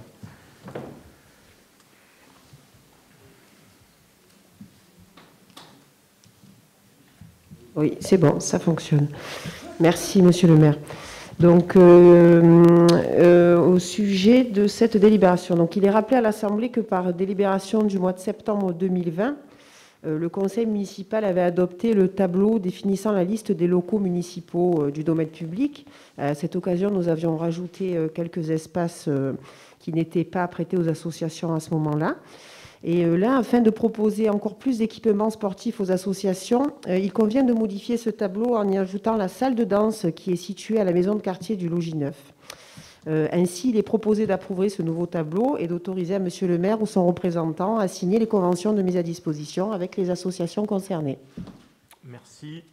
Cette délibération donc participe à notre volonté de renforcer le dynamisme du tissu associatif et sportif local. Voilà. Est-ce qu'il y a des demandes de prise de parole sur le sujet? Si ce n'est pas le cas, je la soumets à vos votes. Qui est pour? Qui est contre? Qui s'abstient? La délibération est adoptée à l'unanimité. Je vous en remercie. Nous passons à la délibération numéro 84 qui concerne la deuxième attribution des subventions à ces associations. Et je laisse la parole à Marie-Claude Allary pour nous en faire la présentation, sachant que vous avez le tableau donc récapitulatif dans vos dossiers concernant l'attribution de ces subventions et que le tableau doit s'afficher aussi à votre écran. Merci, monsieur le maire. Une première répartition de subventions aux associations pour un montant total de 58 000 € a été effectuée. Suite à des nouvelles demandes de subventions, il est proposé d'attribuer une deuxième répartition de subventions aux associations pour un montant total de 82 050 €, suivant le tableau joint en annexe de la présente délibération. Merci pour cette présentation. Est-ce qu'il y a une demande de prise de parole sur le sujet? Monsieur Charles Dalmasso, nous vous écoutons. Oui. Monsieur le maire, nos associations, plus de 200 à ce jour, présentant un intérêt public local, c'est important de leur attribuer des subventions pour leur bon fonctionnement. Aujourd'hui, l'association Les Vitrines du village d'Allot organise, met en œuvre tous les moyens pour renforcer l'attraction du secteur communal et économique. Qu'avez-vous prévu pour nos autres noyaux villageois? Comment accompagner leur reprise d'activité? Merci, monsieur Dalmasso. Pas d'autres demandes de prise de parole. Donc, effectivement, donc vous avez vu que dans le tableau qui était fourni, l'association des Vitrines d'Allot, c'est l'association qui regroupe les commerçants du village. Et on a la volonté d'accompagner les commerçants à ce qu'ils puissent s'organiser en association. À l'heure où nous parlons, il y a 2 secteurs qui sont organisés sous ce format-là, donc les Vitrines d'Allot dans le village et une association aussi pour la zone commerciale de Fontvieille. À terme, j'aimerais qu'on puisse développer ce type de fonctionnement. Donc, il y a déjà une organisation qui se met en place, notamment à la Punch, avec Madame Ferreira, qui est la pharmacienne de la Punch. De la même manière aussi, j'aimerais qu'on puisse développer ça au Logis Neuf. Donc, nous sommes en train de travailler avec les commerçants du Logis Neuf pour les accompagner aussi à ce qu'ils puissent s'organiser en association et qu'on puisse éventuellement, à terme, avoir aussi qu'on puisse créer du lien entre tous les secteurs commerciaux de la commune pour pouvoir les aider le plus efficacement possible. Donc voilà, on va les accompagner. Là aujourd'hui, les Vitrines d'Allot sont les premiers à nous faire une demande de subvention. Donc vous avez vu, il y a 4 lignes budgétaires et ça représente 2 000 € en soutien pour cette association en matière de fonctionnement, pour l'organisation d'un carnaval, une participation aussi à l'organisation de la fête des voisins dans le village et de la fête d'Halloween. Voilà, donc ce sont des éléments très concrets. S'il y a d'autres demandes de la part des associations de commerçants, nous répondrons aussi favorablement pour soutenir leur activité et nous les accompagnerons au mieux. L'idée, c'est de renforcer le dynamisme de chacun de nos noyaux villageois et c'est aussi le sens de ce que je disais en introduction de notre conseil municipal. Demain, vous savez qu'on va signer une convention avec la Chambre de commerce et d'industrie. L'idée, c'est de redynamiser le centre ancien, donc notre village, et aussi la Punch qui a besoin de retrouver un dynamisme commercial plus important. Ça fera partie des 2 dossiers prioritaires que nous traiterons avec la CCI et nous leur demandons aussi un accompagnement pour un projet de halle alimentaire qu'on aimerait voir pouvoir créer dans le centre du village. Donc voilà, c'est autant de sujets que nous mettrons à l'ordre du jour de la convention que nous signerons demain avec la CCI et qui participera à cet effort général. Merci. Merci, Monsieur Dalmasso. S'il n'y a pas d'autres demandes de prise de parole, je vais soumettre à vos voix cette délibération qui est pour... Oui. Alors oui, je précise, parce que c'est important, que si autour de la table, certains d'entre vous sont membres des associations qui bénéficient de cette subvention, je vous demande de ne pas prendre part au vote. Vous pouvez rester à vos places, mais ne prenez pas part au vote, s'il vous plaît. Donc je repose la question. Je soumets à vos votes cette délibération qui est pour, qui est contre, qui s'abstient. La délibération est adoptée. Je vous en remercie. Nous passons à la délibération suivante, la délibération numéro 85, qui concerne une convention d'objectifs pluriannuels entre la commune et le comité des fêtes d'Allot pour les années 2021 à 2024. Je laisse Madame Marie-Claude Allary nous en faire la présentation.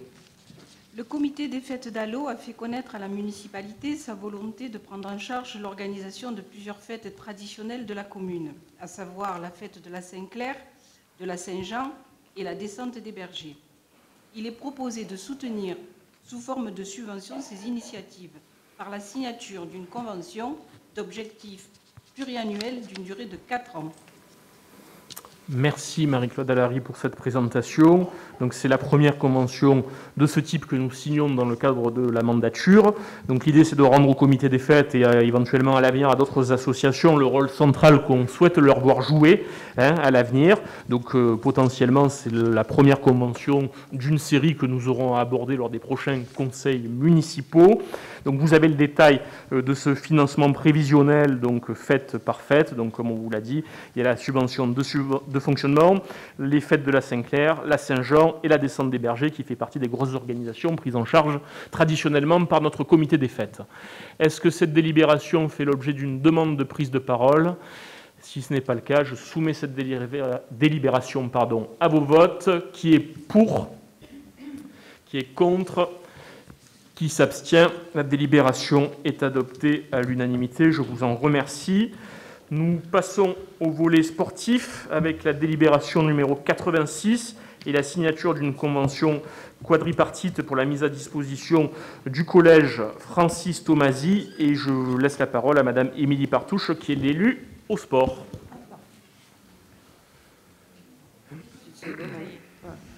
Excusez-moi, on a des petits problèmes de micro. Alors, je viens vers vous pour cette délibération qui me fait bien plaisir, je vous avoue. C'est la signature d'une convention quadripartite pour la mise à disposition de l'accès au collège. Donc, cette convention sera signée donc, avec le collège Yves Montand, le département des Bouches-du-Rhône, nous, monsieur le maire, la commune, donc, et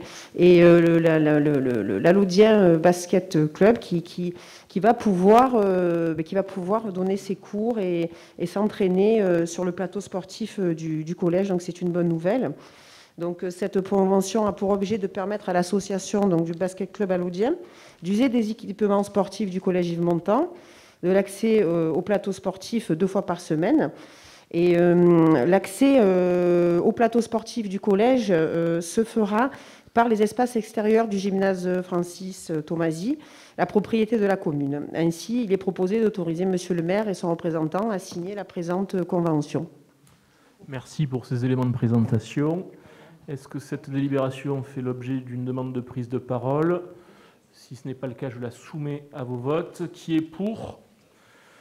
Qui est contre? Qui s'abstient? La délibération est adoptée à l'unanimité. Je vous en remercie. Nous pouvons passer à la délibération suivante, à savoir la 87. Et voilà, un enjeu qui nous préoccupe et sur lequel on est très attaché. C'est une demande de subvention pour la création d'un concours de pétanque donc, qui s'appelle l'Alaudienne à pétanque. Je laisse à nouveau la parole à Madame Émilie Partouche, l'élue au sport. Oui, merci Monsieur le maire. Donc effectivement, c'est une demande de subvention auprès de la région Sud. Provence-Alpes-Côte d'Azur. Voilà. Pardon, c'est vrai, excusez-moi. Donc la région Provence-Alpes-Côte d'Azur. Donc, afin de valoriser le sport au sein de la commune et surtout de mettre tout en œuvre pour faire participer les Alaudiens et les alentours d'Allo à cette belle manifestation de pétanque, la municipalité elle souhaite donc créer cet événement d'une envergure régionale, voire nationale, hein, parce que nous allons quand même recevoir d'importantes personnalités de ce jeu provençal. Donc, il serait dénommé l'Alaudienne à pétanque. Donc, ce tournoi serait inscrit au calendrier de la Fédération française de pétanque et du jeu provençal. Il est ouvert à tous, hein, mais il faut être licencié quand même, hein, mais il est ouvert à tous. Donc, le montant estimé de cette manifestation est de 40 000 €, soit donc 60% peut être subventionné par la région. Ainsi, il est proposé de solliciter l'aide financière de la région Provence-Alpes-Côte d'Azur.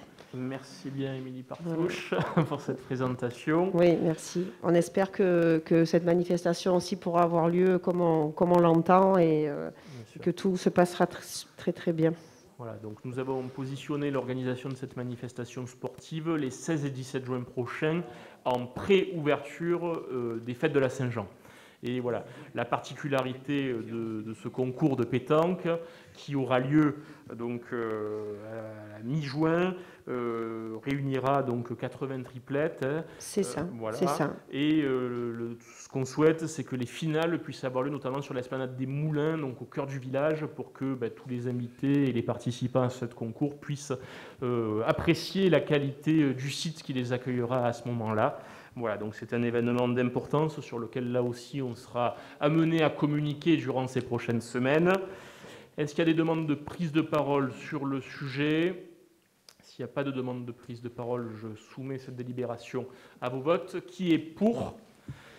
Qui est contre? Qui s'abstient? La délibération est adoptée à l'unanimité. Je vous en remercie.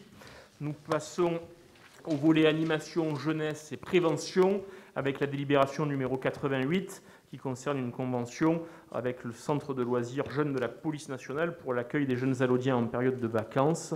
Et je laisse Madame Martine Schex, adjointe à la jeunesse, nous faire la présentation de ce rapport. Merci Monsieur le maire. Bonsoir à tous. Depuis de nombreuses années, dans le cadre de sa politique de développement et d'action sportive en faveur de la jeunesse, la commune, en partenariat avec le centre de loisirs jeunes de la police nationale, situé sur la plage du Prophète à Marseille, organise l'accueil de jeunes Alaudiens durant les vacances scolaires et la période estivale. Ce partenariat permet de développer les actions sportives en faveur de la jeunesse et de favoriser le dialogue entre les jeunes et les représentants de l'État. Ainsi, il est proposé d'autoriser Monsieur le maire ou son représentant à reconduire pour une durée de 3 ans la convention avec le centre de loisirs jeunes de la police nationale pour l'accueil des jeunes Alaudiens en période de vacances. Merci pour cette présentation. Est-ce qu'il y a des demandes de prise de parole? Si ce n'est pas le cas, je soumets à vos votes cette délibération. Qui est pour? Qui est contre? Qui s'abstient? Cette délibération est adoptée à l'unanimité. Je vous en remercie. Nous passons au volet environnemental de ce conseil municipal avec la délibération numéro 89 qui concerne l'adhésion de notre commune à l'association Forêt Modèle de Provence. Je laisse le soin à M. Frédéric Plat, adjoint à l'environnement, de nous en faire la présentation. Merci, Monsieur le maire. Bonsoir à tous. Pour poursuivre un petit peu la politique que nous souhaitons mener en faveur de l'environnement, nous adhérons régulièrement à des associations qui militent et qui se mobilisent pour préserver les forêts méditerranéennes notamment, mais pas que. Et c'est le cas pour celle-ci. Et donc il est proposé d'adhérer à l'association Forêt Modèle de Provence et d'autoriser Monsieur le maire ou son représentant à signer tout document relatif à cette adhésion. Ça, c'est le texte officiel. Pour vous expliquer en quelques mots à quoi ça correspond, il s'agit de l'organisme qui travaille au niveau national, régional et international auprès des forêts dites méditerranéennes pour préserver un certain nombre d'espèces, en implanter d'autres et faire en sorte que tout cela vive correctement dans un écosystème toujours aussi merveilleux dans les années à venir. Voilà. Merci pour la préservation de nos massifs. S'il n'y a pas de demande de prise de parole, je soumets à vos votes cette délibération. Qui est pour ? Qui est contre? Qui s'abstient? La délibération est adoptée à l'unanimité. Je vous en remercie. Nous passons à la délibération numéro 90 et 91 qui sont intimement liées, qui concernent donc l'engagement que nous avions pris à renoncer à accueillir des cirques détenant des animaux sauvages, compte tenu de l'engagement municipal en faveur des animaux. Je laisse Madame Isabelle Lévy-Fanucci nous faire la présentation du rapport et du vœu qui suit. Bonsoir Monsieur le maire. Merci Monsieur le maire, pardon. Bonsoir à tous. Il faut savoir que de plus en plus de communes prennent des arrêtés pour interdire les cirques et ces arrêtés sont à nouveau abrogés par les préfectures. C'est pour cela que les communes d'aujourd'hui adoptent désormais des vœux. Donc ces deux, comme a dit Monsieur le maire, ces deux délibérations sont liées. La première, je vous la lis, la préfecture des Bouches-du-Rhône a enjoint à la commune d'abroger la délibération prise au mois de décembre concernant le renoncement de la ville à accueillir des cirques détenant des animaux sauvages. Ainsi, il est proposé d'abroger la dite délibération. Je prends la suite. On va peut-être oui, passer voilà. au vote donc, et après tu nous feras la présentation du vœu si ça te convient. Oui, oui. Allez, très bien. Je soumets donc à vos votes cette délibération. Qui est pour? Qui est contre? Qui s'abstient? La délibération est adoptée à l'unanimité. Et donc, pour compenser cette abrogation, nous formulons le vœu que va nous exposer Madame Lévy-Fanucci. Isabelle, nous t'écoutons. Merci, Monsieur le maire. Malgré l'abrogation du vœu émis afin de renoncer à accueillir des cirques détenant des animaux sauvages, la commune d'Allaux, soucieuse du bien-être animal, souhaite émettre un nouveau vœu dans ce sens. En effet, il est proposé à l'Assemblée d'émettre le vœu d'une réglementation nationale interdisant la présence d'animaux sauvages dans les cirques. Voilà, merci pour cette présentation. S'il n'y a pas de demande de prise de parole. Oui, Monsieur Gonzalez. Oui, simplement une question. Ce vœu, est-ce que c'est un message en l'air ou bien est-ce qu'il est présenté au gouvernement, par exemple, pour qu'il en prenne compte? Alors, le vœu est officiellement enregistré sur le compte-rendu de nos débats. Donc, c'est la formule, c'est le véhicule juridique qui nous a été demandé de revoir par les services de la préfecture. C'est pour ça que nous passons d'une délibération à un vœu, en espérant que l'impact vis-à-vis des autorités nationales soit bien évidemment le même. C'est cela. Mais il n'a donc pas de valeur prescriptive. Malheureusement, nous ne sommes pas en capacité d'imposer au Parlement et au gouvernement notre volonté. En tout cas, voilà, j'ose espérer que ce mouvement qui voit de plus en plus de communes adopter ce vœu aboutisse un jour à un projet de loi qui serait adopté au niveau national et qui interdirait donc les animaux sauvages dans les cirques au titre de la protection animale. Ok, j'ai bien compris. Merci, Monsieur le maire. Merci à vous. S'il n'y a pas d'autres demandes d'intervention, on va procéder au vote concernant ce vœu. Qui est pour ? Qui est contre? Qui s'abstient? Donc ce vœu est adopté à l'unanimité. Je vous en remercie. Nous passons au volet ressources humaines avec la délibération numéro 92. C'est une délibération autorisant le recrutement d'agents contractuels sur des emplois non permanents pour faire face à un besoin lié à un accroissement saisonnier d'activité. Comme vous le savez, au cours de la période estivale, les services municipaux doivent faire face à un accroissement d'activité ainsi qu'à des missions qui sont purement saisonnières et qui ne sont assurées que durant les quelques mois de cette période d'été. C'est pourquoi donc, il est proposé à l'Assemblée d'autoriser le recrutement d'agents contractuels pour faire face à cet accroissement saisonnier d'activité. Voilà, ça me paraît particulièrement important et je pense que c'est un rôle aussi qui a une dimension sociale parce que quand on voit, compte tenu de la situation sanitaire et de ses conséquences économiques, la difficulté notamment pour un certain nombre d'étudiants à trouver des jobs en marge de leurs études et d'emplois saisonniers qui peuvent financer une partie de leurs études universitaires ensuite, je trouve que voilà, c'est important que nous puissions recruter un certain nombre de saisonniers, sachant, comme vous le savez, que la priorité est donnée bien évidemment aux Allaudiens.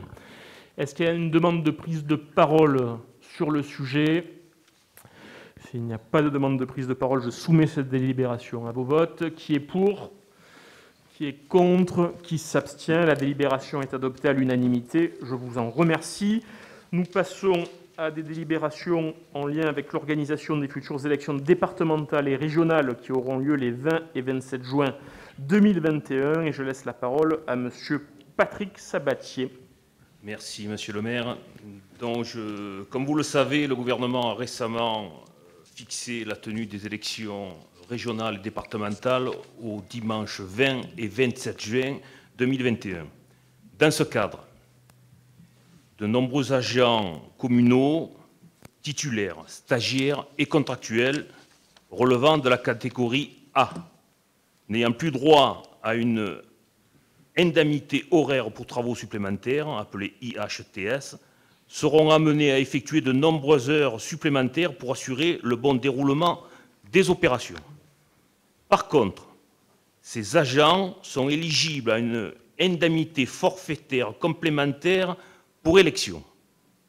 Il est donc proposé au conseil municipal de fixer le montant journalier de cette indemnité à 400 € pour les jours du scrutin, les dimanches donc, et à 200 € pour les opérations liées à la préparation de ces élections, et plus particulièrement les samedis. Cette somme sera attribuée pour une journée complète de travail ou au prorata. Voilà, Monsieur le maire. Merci pour la présentation de cette délibération. Est-ce qu'elle génère une demande de prise de parole? Si ce n'est pas le cas, je vous propose de procéder immédiatement au vote. Qui est pour? Qui est contre? Qui s'abstient? La délibération est adoptée à l'unanimité. Je vous en remercie. La délibération 94 suit naturellement la précédente sur la même thématique et c'est M. Patrick Sabatier qui la présente. Alors, toujours dans le même cadre de ces élections, il est proposé de rémunérer les heures supplémentaires sans limitation de quota aux agents municipaux pouvant bénéficier de l'indemnité horaire pour travaux supplémentaires, qui participeront aux opérations de préparation des bureaux de vote et au scrutin. Merci pour cette présentation. Je soumets à vos votes cette délibération. Qui est pour?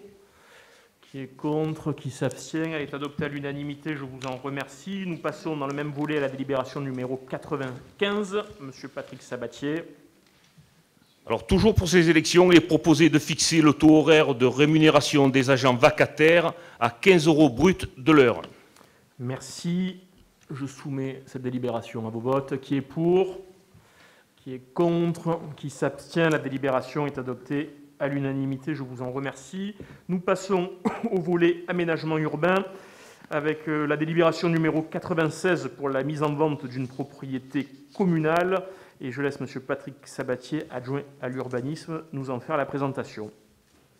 Merci, Monsieur le maire. Alors, chers collègues, la commune est propriétaire d'un terrain non bâti, se trouvant derrière le bâtiment de la police municipale au logis neuf.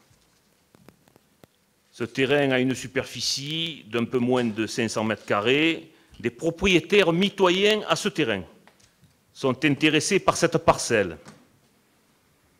Il est proposé d'approuver la mise en vente de cette propriété communale située rue Étienne Louis, côté des riverains intéressés par cette vente, et d'autoriser Monsieur le maire ou son représentant à effectuer toutes les démarches nécessaires à cette cession.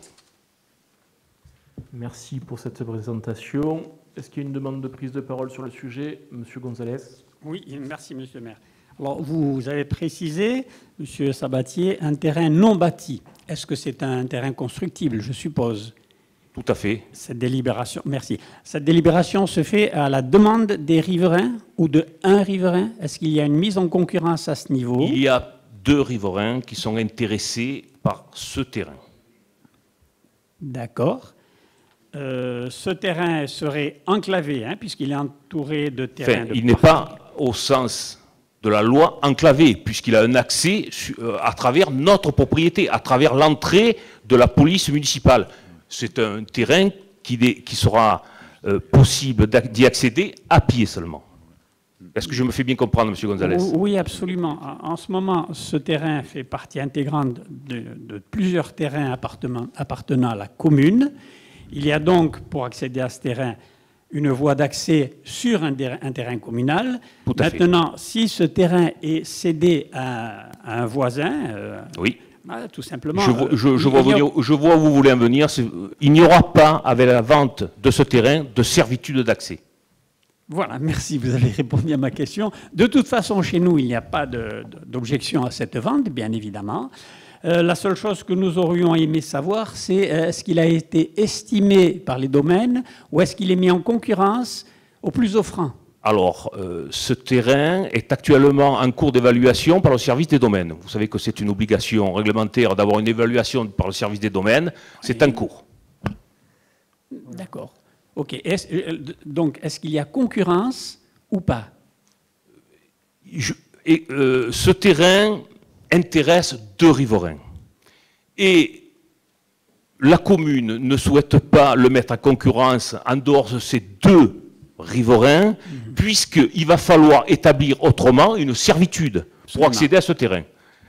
Est-ce que je suis clair, monsieur Gonzalez? Absolument, absolument. OK, c'est noté, je vous remercie. Voilà, donc le protocole de vente se fait selon la réglementation en vigueur, en toute transparence. C'est l'objet même de cette délibération. Donc c'est toujours intéressant que vous puissiez poser des questions. Donc le service urbanisme a engagé toutes les démarches pour procéder à la vente. L'idée, bien entendu, que ça profite aux riverains qui sont à côté et qui sont intéressés. Donc pas de servitude. Un tarif qui sera fixé par les domaines, conformément à la réglementation. Et donc après, on sera amené, en toute transparence, à communiquer sur l'aboutissement et le prix de ce terrain dont pourrait bénéficier une des 2 familles intéressées et étant directement concernées par ce terrain. Je soumets donc à votre délibération ce vote et je précise que la vente de ces terrains qui n'ont pas d'intérêt stratégique pour la commune nous permet à 2 intérêts. C'est d'une, de le mettre à disposition de familles alaudiennes et de 2, de diminuer les coûts d'entretien pour la commune. Parce que ce sont des terrains qui ne sont pas utilisés, qui représentent un coût fixe en termes d'entretien. Et donc la vente a un double intérêt. C'est d'une, on récupère de l'argent qu'on peut intégrer à notre budget. Et 2, on n'a plus à s'occuper de l'entretien pour les années futures, comme vous le comprenez aisément. Voilà le sens de cette délibération. Je la soumets à vos votes. Qui est pour ? Qui est contre? Qui s'abstient? La délibération est adoptée à l'unanimité. Je vous en remercie. Nous passons à la délibération suivante, la 97, qui concerne le transfert du patrimoine pluvial. Et je laisse la parole à l'élu chargé des relations avec la métropole, à savoir M. Maurice Attias. Merci, Monsieur le maire.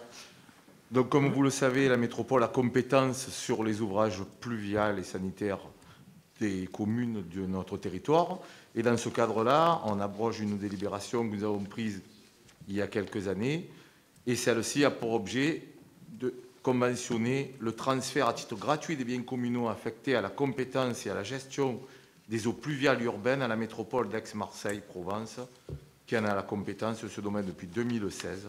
Ainsi, il est proposé d'autoriser Monsieur le maire ou son représentant à signer tous les actes afférents à la régularisation de ce transfert. Il faut savoir qu'on n'avait pas tout fait comme transfert à l'époque et que ce transfert va quand même donner sur 28 km de réseaux pluviaux à l'exploitation et à l'entretien de la métropole. C'est pas négligeable de le préciser. Merci Maurice Attias. Est-ce qu'il y a des demandes de prise de parole sur le sujet? Si ce n'est pas le cas, je fais procéder au vote. Qui est pour? Qui est contre? Qui s'abstient? La délibération est adoptée à l'unanimité. Je vous en remercie. Nous passons à la délibération suivante, la 98, qui concerne la présentation du rapport annuel métropolitain sur le prix et la qualité du service public en matière de gestion des déchets. Et je laisse la parole à nouveau à M. Maurice Attias. Donc, par délibération de décembre 2020, le Conseil métropolitain a approuvé le rapport annuel sur le prix et la qualité des services publics de prévention et de gestion des déchets ménagers assimilés pour l'année 2019, donc l'année N-1. Dans une perspective de transparence envers les élus et les consommateurs, il appartient au conseil municipal de prendre acte du dit rapport qui sera mis à disposition du public. Quelques faits marquants de 2019 qui ont été transférés en 2020 puisqu'il ne s'est pas passé grand-chose à cause du Covid. Donc c'est l'objectif de mise à disposition de 2000 composteurs et 2000 lombricomposteurs, à savoir que dans les 18 communes du territoire, nous sommes les premiers en nombre de composteurs par habitant. L'objectif de 60 nouveaux sites de compostage de proximité, on se penche dessus pour essayer d'en avoir un, ce qui permettrait à pas mal de gens de pouvoir amener leurs déchets verts et de récupérer du compost pour leur jardin. Donc, les deux autres faits sont à savoir, c'est que la métropole a arrêté la collecte dans les zones d'activité, et notamment sur Allo, ça concerne les 4 zones où il y a les commerces et les industriels.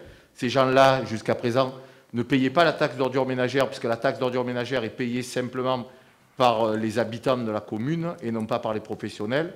Et ils ont été obligés de prendre des professionnels donc pour collecter leurs déchets professionnels. Ce principe a pour but, en fait, d'essayer à réduire un maximum les déchets et non pas simplement à transférer à du privé la collecte des ordures de ces principaux commerces, entre autres, et industries de notre commune. Voilà. Merci pour cette présentation et ces éléments de précision. Est-ce qu'il y a une demande de prise de parole sur le sujet? Si ce n'est pas le cas, donc ce n'est pas un vote, mais je vous propose donc à ce que nous prenions acte de ce rapport annuel qui concerne donc la métropole. Donc je vous invite à cocher la case que vous trouvez dans le document qui est à votre disposition. Et nous pouvons passer à la délibération numéro 99 et avant-dernière délibération de ce conseil municipal qui concerne la transformation de 6 cases en élévation en sépulture gratuite. Et je laisse M. Patrick Sabatier, l'adjoint à l'urbanisme, nous en faire la présentation. Merci, monsieur le maire. Alors, toute personne a le droit à être inhumée décemment, sans aucune distinction. Ainsi, il est proposé de transformer 6 cases en élévation situées au carré 15, numérotées de 85 à 90, nécropole des Clau, en sépulture gratuite pour les personnes dépourvues de ressources suffisantes. Merci pour cette présentation. Est-ce qu'il y a des demandes d'intervention sur le sujet? Si ce n'est pas le cas, je soumets à vos votes cette délibération. Qui est pour? Qui est contre? Qui s'abstient? La délibération est adoptée à l'unanimité. Je vous en remercie.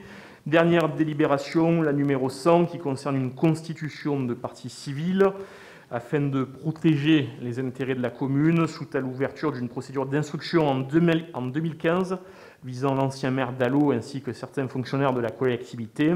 Il est proposé de réitérer la constitution de partie civile et de désigner maître Giletta dans le cadre de ces procédures et de ces suites éventuelles.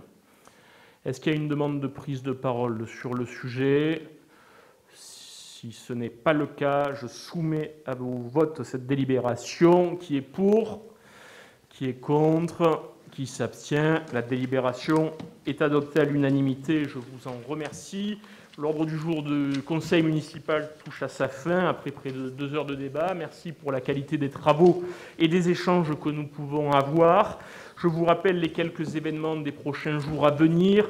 Demain, donc, comme on vous l'a indiqué, il y a la signature d'une convention avec la Chambre de commerce et d'industrie pour soutenir le tissu économique local, les commerçants, les TPE, les PME, les entrepreneurs, les artisans, et pour revitaliser les noyaux villageois de la commune. Donc vous pouvez suivre une table ronde de travail à partir de midi en ligne. Compte tenu du contexte sanitaire, on vous permet de suivre ces travaux en direct et en vidéo.